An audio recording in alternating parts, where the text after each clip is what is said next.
I have been joined by George Ayisi, who's part of the government communication team. Good morning. Good morning, How are you? I'm good. Thank you so much for being with us. It's always an honor. How are you looking good? Thank you. I also have with me Abdul-Aziz Mohammed, who's MP for Mion. Good morning. Good morning, Dziffa. How are you? I'm blessed and good to see you this morning. Good to see you too. Yeah. It's always an honor to have you. We'll take a look at our first story here. I'm reading from citinewsroom.com. Ideal finance collapse. EOCO pursues Kotei Dzani for more assets and accounts. So the Economic and Organized Crimes Office says it is still in the process of tracking more assets and accounts owned by the Council of State member and founder of defunct Ideal Finance, Ni Kotei Dzani. EOCO has already frozen some 31 accounts and some landed properties of Ni Dzani as part of efforts, among other things, retrieve funds from him to settle customers whose funds are locked up with the defunct company. So EOCO, upon a referral from a receiver for Ideal Finance, invited Mr. Dzani for questioning on 3 allegations, including 23 million Ghana cedis paid to a client, 200 acres of land he allegedly stole from Ideal Finance, and unlawful use of Ideal Finance's funds to build Camp Cheche, a plush resort in Ada. Okay, so Ideal Finance is, of course, part of the 23 savings and loans and finance houses that lost their license after they were declared insolvent by the Bank of Ghana. So we're taking a look at this and what it means for the entire cleanup of the financial sector. Mr. Ayisi, let me start with you on this story of Ideal Finance boss and his funds being locked up by EOCO. Yeah, thank you. Good morning to you, Good morning. the Honorable MP for Mion, and good morning to your production crew and our viewers. This whole issue of Ideal Finance is part of the financial sector. Cleanup. Cleanup and brouhaha. The concept of banking is to engender trust in people that if you have any money and you were to bring it to me, I'm going to hold it in trust for you and invest it properly. Okay, anytime you need it, you have it, right? And then with maybe some dividends on it. Yeah. That is the whole thing. And so people then begin to trust the banking sector and then by extension the micro sector, because they also started the concept of mopping up or mobilizing funds and then, investing it, channeling it. But it got to a point where people who were dealing with these microfinance companies and co started losing trust, because you put your money there, they mark it every day for you. At the end of the month, where you want your money, it becomes a challenge, okay? And so when we took over, we decided to, clean up the whole sector and then make people believe in the banking sector. It's unfortunate because Ideal Finance, once upon a time, was one of the top microfinance companies, very, very big. And Ni Kotei Dzani is one of the respected Ghanaian citizens. So I wasn't surprised when he was elected into the Council of State. We know other things, but I thought he's a very respected, dignified individual. But if you take people's money or in savings, hoping to invest it for them, and you then begin, as processes of investing it, you go offshore and do other investments which dividends did not result the way you wanted it. The person trusted you, gave you their money, and so you must make sure when they want it, they get it. Okay. And so once there's a challenge, then it got to this point. It's also been, it's one of those that have been dissolved, right? So then, I believe the receiver is also working on that. And so if you cannot get people's monies back to them, then the investigation will tell, what did you use the money for?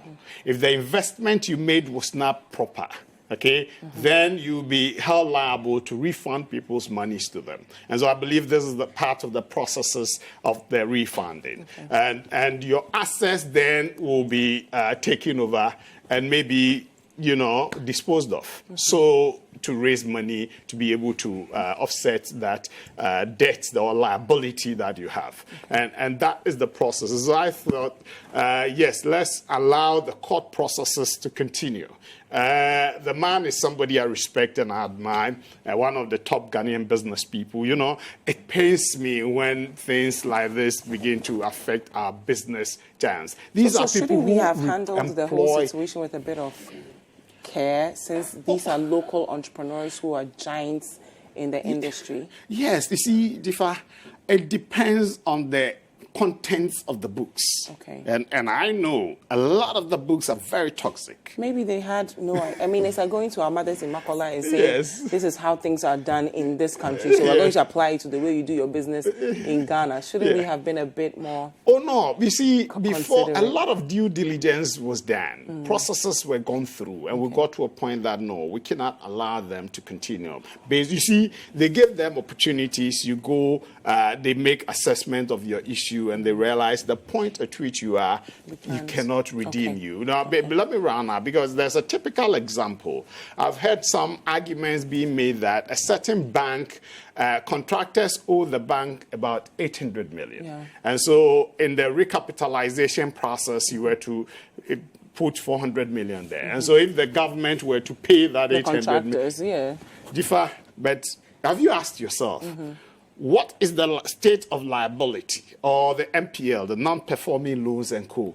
How much is it in the books? What if it is 1.2 billion in the books? Government owes you 800 million, and you are to bring a recapitalization fund of 400 million. How are you going to meet it? At least if government pays, then you can answer that question. Can't. You can, but if government is still owing you, government can come back. Million. It's fine. Let me hear. On the toxicity of your books. You wrap up for us. So that's okay. I think let's allow the processes to go, and serves as a deterrent to others. But let's also do what we can to protect those we can, especially if they are also doing well. You see, the governance structure was bad. By protecting, do you mean the depositors or the entrepreneurs whose names we've already... Both. No, I said going forward. Okay. Let's see how we can protect. Do you think we did enough to protect their names? Yes, we can only protect you if you're doing the right thing. What if the regulators didn't check you in the first place? So you thought, hey, no one is checking me. Let me keep doing what I'm doing. No. You know, outside, a lot of times,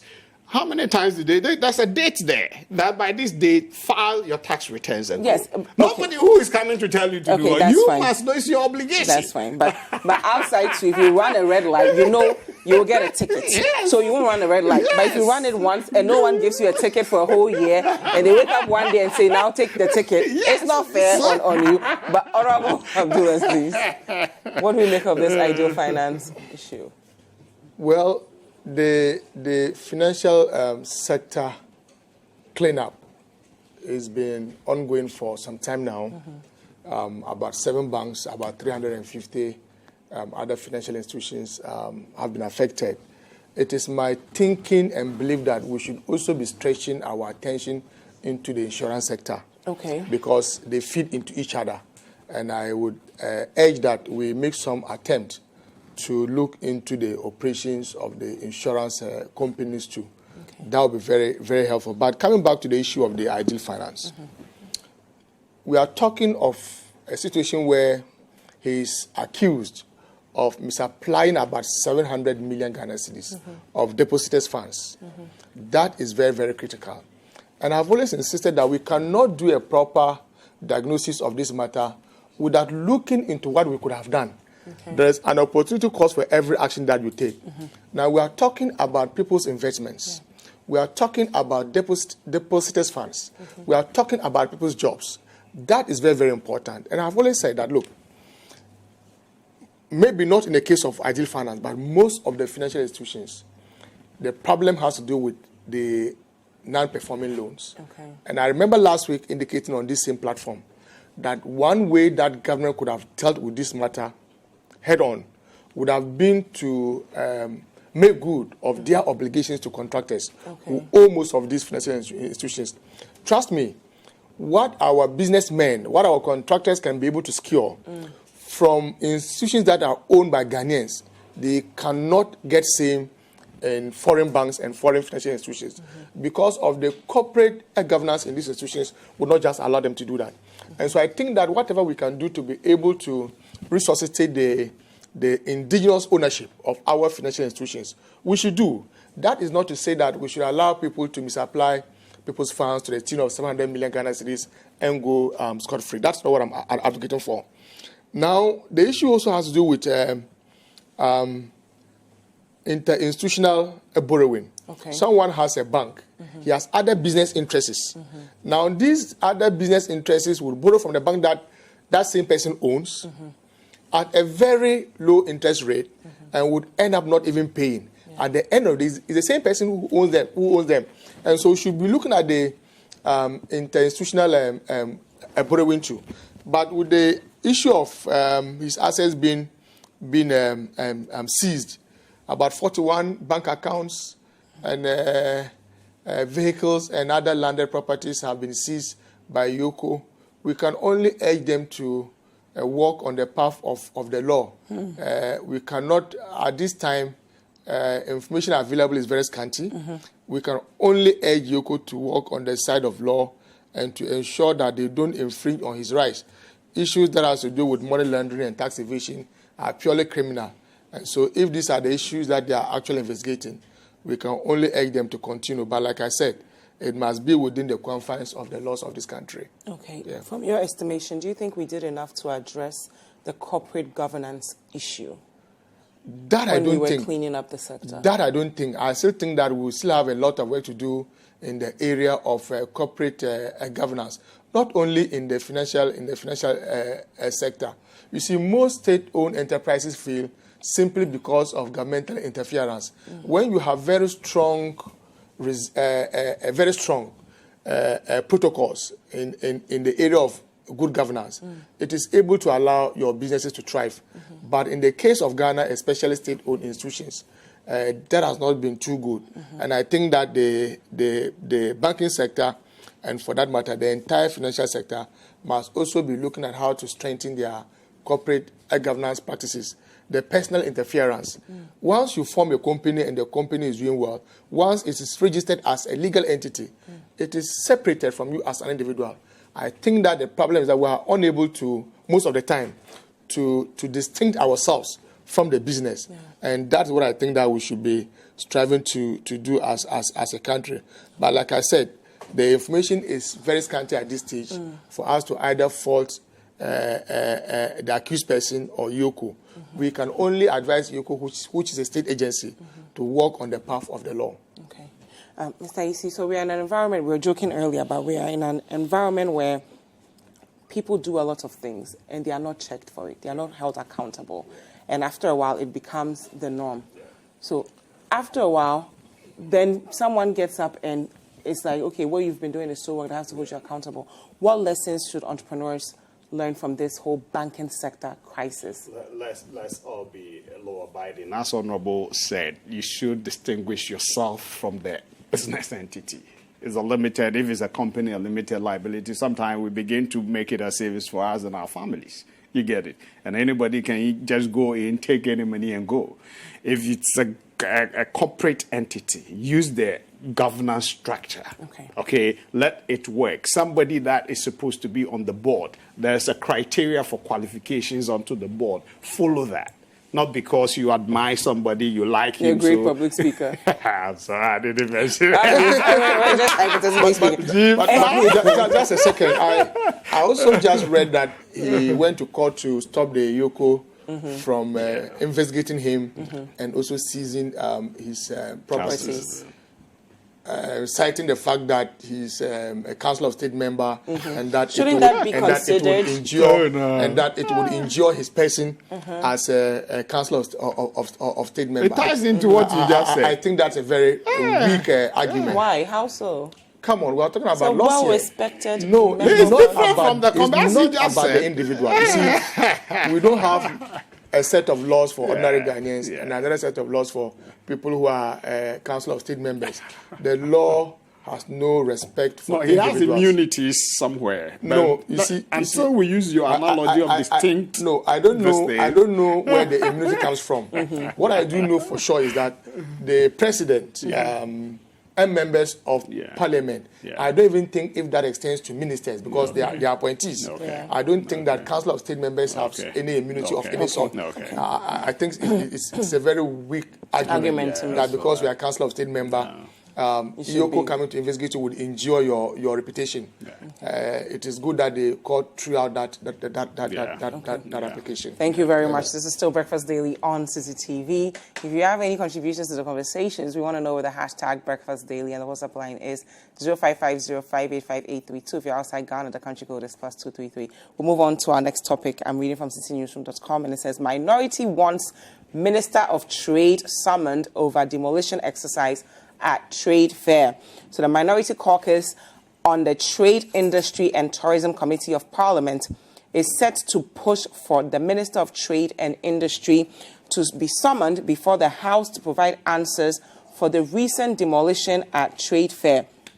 So I'm going to quote what the ranking member of the Trade, Industry and Tourism Committee, Emmanuel Kofi-Boa, said about the exercise. Look at the control panel over there. It is completely underground, and everything here is destroyed, and it is very sad. And if you listen to the chronology of events, that's companies operating at the premises of Trade Fair, had gone to court, and the court put an injunction on any destruction of property until the matter is resolved. And there was a decision made. The injunction was lifted, and they went back to court. So the court processes have not ended, and it means that as citizens, they still have complete rights, and this is completely unjust. So they go on and on to talk about, what's wrong about it. We are not going to end this matter. We are immediately going to summon the Minister of Trade to come to Parliament to explain and answer questions on why this was done, and we will follow up from there. So, Honorable Abdul-Aziz, can you provide some clarity on why we are questioning the Minister of Trade in this demolition exercise, especially when the trade fair boss has also come out to say they didn't do anything wrong and they gave these entrepreneurs enough time to be able to relocate? The position of the minority to hold the minister responsible for trade and industry to Parliament is a tool at the disposal of members of Parliament to perform their oversight responsibility. And so if our members on the Trade and Industry Committee think that the minister needs to appear before Parliament to answer some questions, there are procedures that they would adopt, and I'm sure the Speaker would grant them that opportunity so that the minister comes to speak to the matter in question. Because the boss of the trade fair has no locus to appear before Parliament. And she's under the Ministry of Trade and Industry. She's going to brief the minister to also come and brief us. My only worry with that process in Parliament is that you are normally given what I call political answers. And that is worrying. I have never been a minister or a deputy minister, but I think that sometimes we don't take our assignments very serious. That when you appear before a Parliament as a minister, you are assumed to be under some oath, because when you are being sworn in as a minister, you swear an oath, and so that oath that you swear, it stands throughout your tenure as a minister or a deputy minister. And so once you appear before us as Parliament, you are supposed to be candid and truthful to us. Now the other issue has to do with the partisanship in Parliament, that whatever answer a minister or a deputy minister would give, that is taken by the majority, and you see some opposition from the. You can do everything humanly possible to be able to get some answers, elicit some answers from the minister.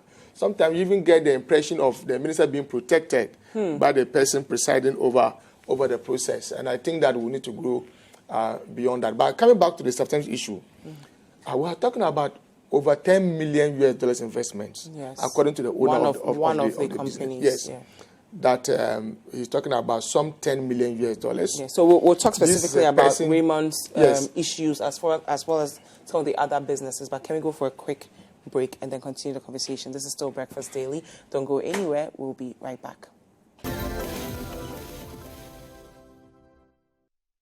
Welcome back. This is still Breakfast Daily on Citi TV. And of course, if you're watching us on social media, the hashtag is Breakfast Daily. If you want to reach us directly, the WhatsApp line is 0550585832. If you're outside Ghana, the country code is +233. I still have with me George Ayisi, who is part of the government's communication team, and Honorable Abdul-Aziz, who is from MP of Mion. So before the break, Honorable Abdul-Aziz was talking about the minorities summoning the Minister of Trade to Parliament to answer for what's going on at trade fair, as far as some local entrepreneurs claiming that the trade fair had demolished their properties, some saying, $10 million worth of investments into their businesses. Honorable Abdul-Aziz. Like I was saying, we are talking about an investment, according to Raymond Acha, of about some $10 million US, employing about 120 Ghanaians, and obviously pay taxes to the state.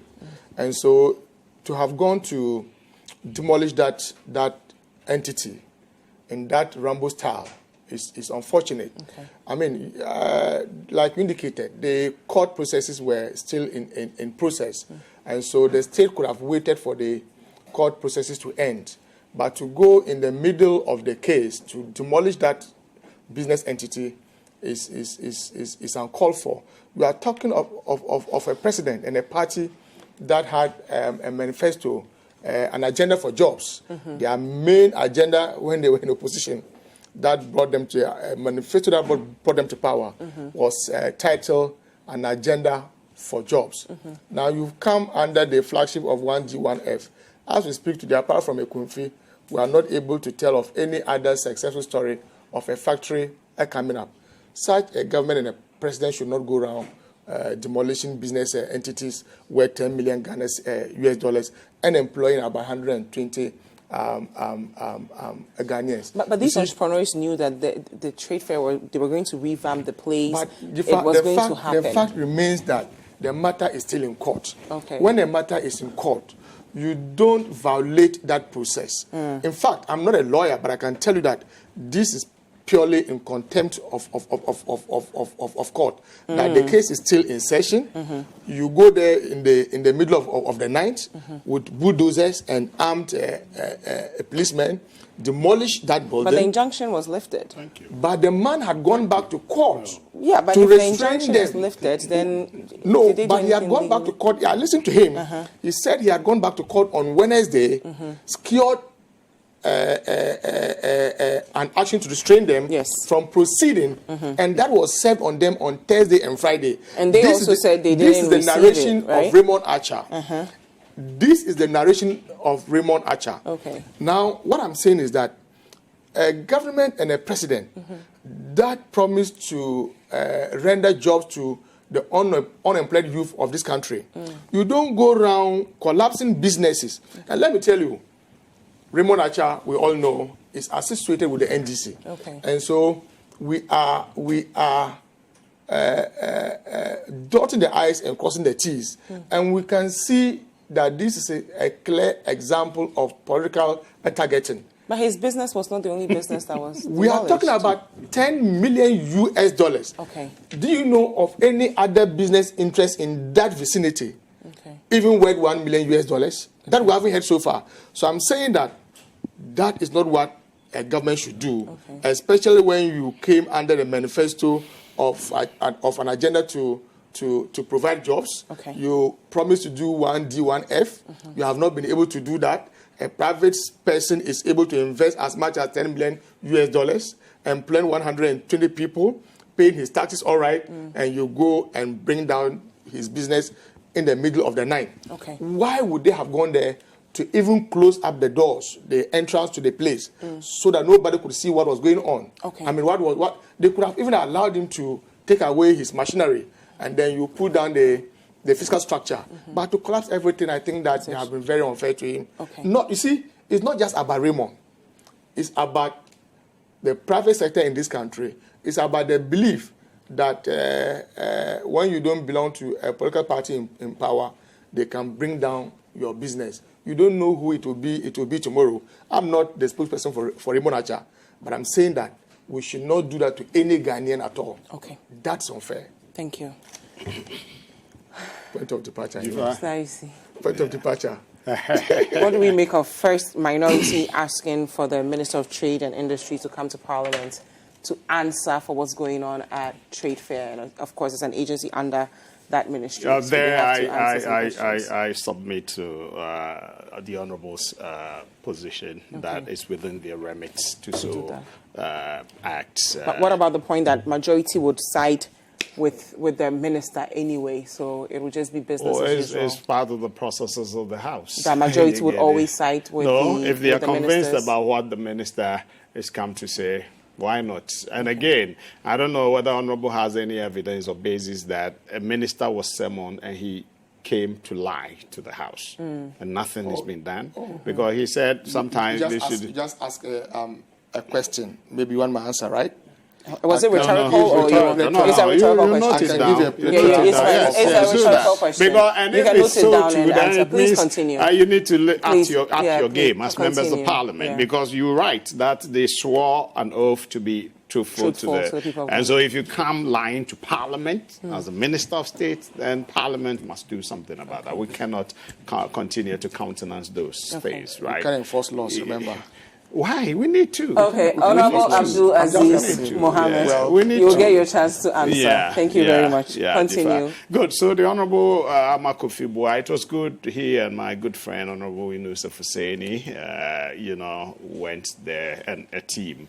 It's good to go and see things for themselves. How did you feel seeing a Ghanaian entrepreneur, in that state? I didn't empathize with him. Oh, really? I'm being honest with you. We shouldn't continue to contain insubordination. Okay. There are laws. Go out there. They used and obey laws. 2018 January. And Dziffa, when you came there, explicitly, you were told the conditions, and you were told not to raise permanent structures. Come on. Raymond thinks because he's a political figure, he can do anything and get away with it.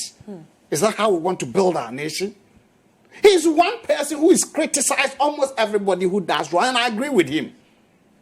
Why can't you yourself respect the law? You get it? You, from day one, you were told this is a temporal place. Raise temporal structures. Don't use permanent structures here. We are taking your rent quarterly. Okay, 50 cedis per, I think, square meter or something. Okay, very moderate. Where in Accra will you get those things? So go and be there. We'll take it quarterly. So you do that.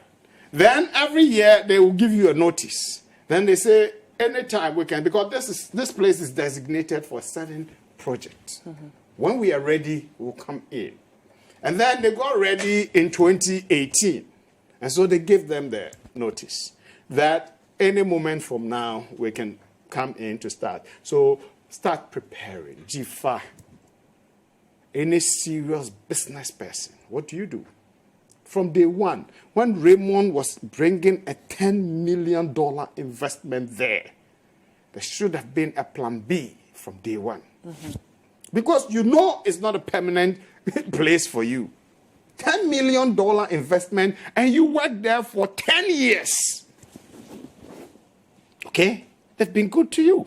10 years. And you didn't have plan B? And then you sit down. They come in, they gave you notice from January 2018 up to December 2018. 2019 again, you were still there. Then you decide to go to court. They came there with you. Then you succeeded in getting an injunction on the processes. What do? You still get the plan B in. Because whatever it is, you will not win the case, the substantive case. You will not win. The injunction processes is trying to play some hanky-panky game with the Trade Fair Authority. How do you know he won't win the case? From the documents I have read. The agreement and the condition under which he was given that place. Okay, but Mr. Ayisi, let's look at it from this perspective. Yeah. This is a government that in your manifesto, Amka, you said we were going from taxation to production. Yes. So if there's a local entrepreneur focusing on production, something that you've not even been able to completely address because we're still developing our economy on taxes more than production, shouldn't we at least accord him some respect, some diligence? No. Should we just walk in there and destroy his properties? Should we destroy his properties? That. You can't do that anywhere else. Is it justifiable to destroy $10 million worth of a local entrepreneur's So somebody can just go and build at the Jubilee House because he wants to give jobs to people? Shouldn't we have at least... Is that it? No, I'm saying the way it was handled. Do you think it's fine? I am saying, look, ordinarily, you should be seeing... an entrepreneur providing jobs, producing in a country under a government that said we're going from taxation to production. The nation works with laws. You cannot be insubordinate and have your way. So we can just destroy your things. We can destroy all your business investments. No, if you are... there's a proverb in Akan. There's a proverb in Akan. Is it the notorious or insubordinate? The word housefly is buried with a corpse. You get that? Huh? There are rules of engagement. The fact that we say we are going to create jobs for people doesn't mean we should encourage impunity. Otherwise, there shouldn't have been any banking sector reform at all. Because we knew the vice president then in 2015 said 8 banks were challenged and on the verge of collapse. In fact, they were, there's a statement in I can't you living dead. You get it? That is the nature. But there's a proverb again in Akan which says, when your nephews saw at is it the hills or wherever, and because it pains him, you decide to pretend to dress it. You end up cutting off the nephew's leg. You get it? And that will not be good for him. So dress it properly. So there's also another, a proverb in Akan that aponchin or the who tree. I don't see the relevance here. I'm trying to connect the dots for you. We have a history of local businesses dying down in this country because of their political affiliations. And foreign businesses succeeding because they don't have any political affiliation. So if we are saying that we want to empower local businesses, we want to get our economy to a point where we are driving our revenue based on production and not taxation. Is this the right thing to do? So you should be lawless. How was he lawless? You should allow robbers to go around and do whatever they like. Was it lawful to destroy his properties? Yes, by law. No, let me finish now. Why you are cutting me is not appropriate. Let me finish. Now you went to court. Yes, so due process is being followed. You went to court, an injunction was granted. After a period, the other party goes that, look, it's time, let's lift the injunction. They got that ruling. They got the ruling, came and then implemented the issue. In fact, I heard the board chairman saying his machinery were not affected. Then the order was to rip off all the roofings there. You get it? Maybe something may be touched. He can go and pick it up. If you try to be insubordinate, I want the rule of law to work in my country. In a business environment where if you are an investor, you must have confidence in the environment, the judicial system. Just a couple of weeks ago, another Ghanaian entrepreneur, Chairman Untumi, said his businesses were destroyed by political... You agree that it was fair for them to destroy his business? No, that one was campaign. Okay, that's fine. The then president was envious of him. That's perfect. Okay. Honorable Mohammed, please. It wasn't lawful because he was a small scale. He was a minor, legitimate. Okay, and Raymond is not legitimate. No, Raymond, that's a law. Thank you very much. Thank you. Please. Thank you. You've had your say. Please, let's allow laws. We are building a nation. Thank you. Your last words of President Mahama being envious of Chairman Untumi. That's fine. Please, let's stick to the...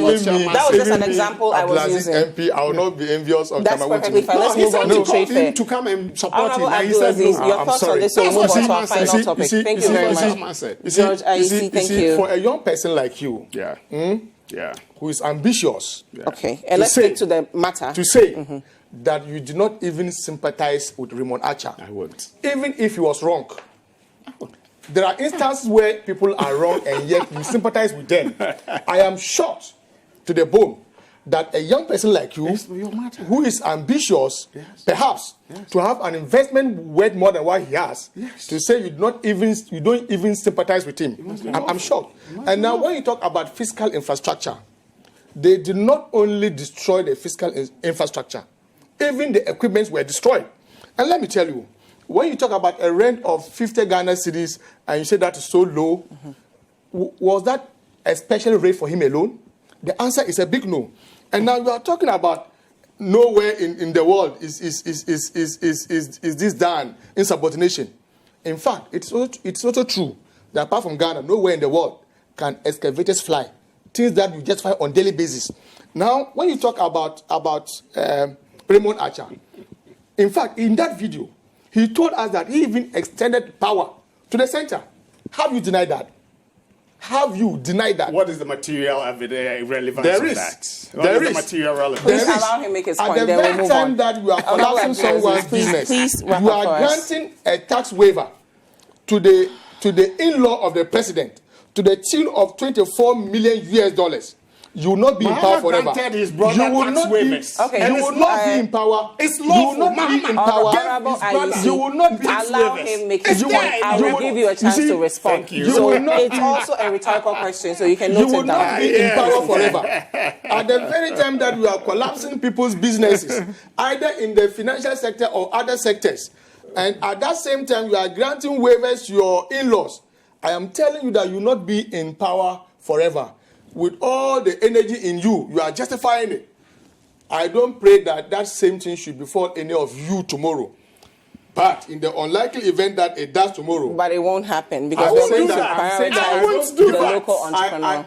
I will never do that. I Please wrap up preface for my us. statement with the fact that I would not wish that to ever happen to any of them. I'm a law-abiding But citizen. I'm telling you, you guys will not be in power forever. We know. The impunity. The impunity. What impunity? The political sabotage.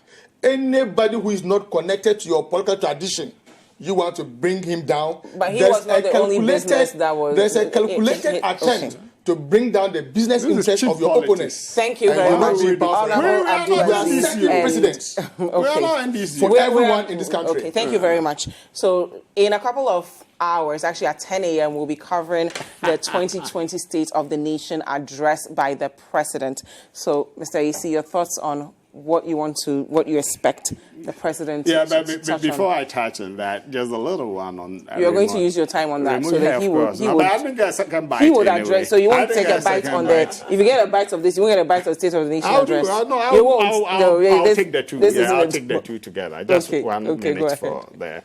Dziffa, the argument my brother, the Honorable, is making is akin to saying an armed robber can go rob Dziffa. And because he's given the proceeds of the robbery to charity, it's good. Yeah. That's what he's saying. Okay. It's good. They come rob you, but because I do charity with the proceeds of the robbery, it's acceptable. It cannot be so anywhere. Okay? Please, let's obey the laws. That is my point. Okay? Raymond Archer is one person. We disagree. Now, I like his vibrancy with Enquirer. I used to buy Enquirer. I'm not NDC. But I like the thinking of the other side before I get on programs to make my argument. And by your analogy, even an armed robber is respected and accorded due process. Oh, he's arrested. You don't just go do mob justice. So then you settle for mob justice. Okay, that's fine. Let's move on to the State of Nation. State of Nation. So there's a limitation to the due process. Okay, State of Nation There's address. no limitation. Okay. 2 years, we gave it. You went to court. Free spirit, so that you can just settle you're for just being intransigent, adamant, insubordinate, and what other word can I use? Honorable Abdul-Aziz, State of the Nation address. Today, I think the precursor of the State of the Nation was given by His Excellency, the Vice President. The President is definitely going to be touching on the economy a lot, the performance, where we took it, where we are, and where we intend to take it. it by close of year to this year before the election time and all those things is important. Then he will also give accounts of some of the things he said and whether he was able to deliver on them. Particularly the chieftaincy side, we promised to do everything to resolve some challenges. Bimbila, a clear case is being resolved, but Alavenue, we're still on it. You get it. So it's something that we need to. But unfortunately, I think it's in Mion or where there's a new something somewhere in the Dagbon area. In fact, the Yana complained to the president about a challenge in one of the chieftains. Yes. So I think these are challenges that we need to. On the health sector, ambulance issue, and then the drones. And it's still the year of roads. Yes, the drones, is there. And the Jubilee House, we promised we will get solar panels and all that. It's on course, and that is a good thing. So I think the health sector, I've spoken about it. Then the labor sector, education before labor. Education, we table some bills there that they are to work, the pre-tertiary bills, the complementary bills, then the regulation bills, all within the education, particularly the tertiary aspect too. And so I know the honourable members will expedite action. And last one on that aspect before... Yeah, industry key. The president will touch on that. Key, because the 1D, 1F, we need to give account. Job creation, where are we now? The president will tackle those ones. We touch on what's going on with the Galamsey. Definitely. No, but let me be honest with you. I'll be disappointed if the president doesn't have a line or two on the anti-Galamsey fight and the challenge we are having now. I admit that there's a challenge. You get it? There's a challenge with the fight where we are, because we got to a point all of us saw we're making progress. Now we're struggling. We're struggling. Let's be honest. Let's not pretend that everything is well. No. Okay? And let me say something. You said Thank you very much. Rounding up. Honorable George Ayisi, you are now trying to eat into his time, and I will not allow you. Abdul-Aziz. You can float. You see, we are not being sympathetic. You have my sympathy. He's wasting your time. The president would appear before us this morning, and that is a requirement of the law. And so the president would appear before us in fulfillment of that law. And he's supposed to tell us the state of our country, state of the nation address. It is nothing beyond that. What is the state of our country, Ghana, today? But I have listened to President Akufo-Addo, his maiden sona 2017, 2018, and 2019. And sometimes he virtually converts Parliament into some Manchagona rally, and that is worrying. You see, he's going to engage in self-praising. I can assure you of that. He's going to engage in some self-praising. I will not be surprised if he again awards some marks to himself today. I don't know whether he will maintain the 75 he gave to himself, or he will go for the 78 that Bawumia gave to the MPP. He's going to also, knowing President Akufo-Addo for who he is, make an attempt to chastise the minority and the NDC as a party, and President Mahama. Mark my words and watch him. And he's going to engage in nothing but vile propaganda. But I can assure you that there will be an appropriate response if he does go on that tangent. Issues that he would make an attempt to escape from, issues that I think that he should speak to, that he may not be willing. I will not be surprised if he doesn't talk about them or just dedicate some few lines to them, would be the issue of national debt. That way I can assure you that it may not find expression in his text, or if it does, it will not be in the same standard and measure like he did in 2017. Bawumia spoke about it. So that's a precursor. But that's not a precursor to the state of the nation. I mean, please continue. That was a resource fair. That's different from the state of the nation. Try to steer away from the issues of corruption and the fact that his regime has become the most corrupt. In fact, he would want to avoid institutions like Ghana Integrity Initiative and CDD. He would want to avoid their data. He would ran to Bloomberg to get some data. Moody's is there. Now, What about the economy? Now, infrastructure, he would again stay away because he has no record to show in the area of infrastructure. Okay, but this is the year of roads. We have it all. 2019 was the year of infrastructure and year of roads. In the budget, there was something he called the Akufo-Addo roads. Okay. How many of them have you seen? Okay. Can you tell me any road that you have initiated and completed so far in your 3 years? Okay. Can you tell me? Should he answer that question? Or? Maybe when he gets his time, he can answer to that. Yeah. Can you tell me of a single district hospital that you have initiated and completed? I mean, I can assure you that on the issue of infrastructure, corruption, galamsey, and debt, the president would be relatively silent on them and would engage in what you talked about, ambulances. Come on. When you pick a patient in an ambulance, you don't send him to the market to a health facility. You built Kolebu. To a health facility. And I'm telling you, year of return. I can assure you, he will speak about year of return. But that one was do you think it was a success, the year of return? It was a year of tourism. Okay. That people came in for a moment and went away. Okay. But we have not been able to build some building blocks that will sustain it. That one. So when you say year of return, it's a year of tourism that you have gotten. You have gotten some few people fly in and fly out, and that ends it. Okay. Banking sector reforms.